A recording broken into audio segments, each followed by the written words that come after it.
Alam mo, tinanong na rin ako kanina, di ba, how am I? Sabi ko, kanina wala akong nararamdaman. Sa totoo lang, wala talaga akong nararamdaman. Hindi ako galit, hindi ako disappointed.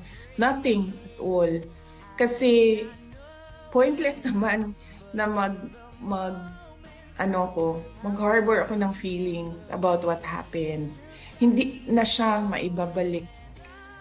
Hindi na mababalik si Pangulong Duterte sa Pilipinas.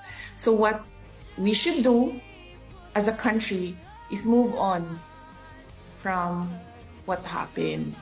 No? What will we do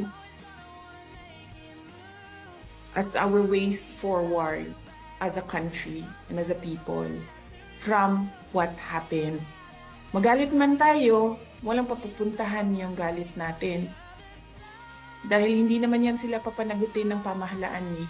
Nakikita niyo yung mga sagot nila, wala na sa ayos, wala na sa rason, wala na sa common sense, wala na sa batas. Pero walang magagawa laban sa kanila.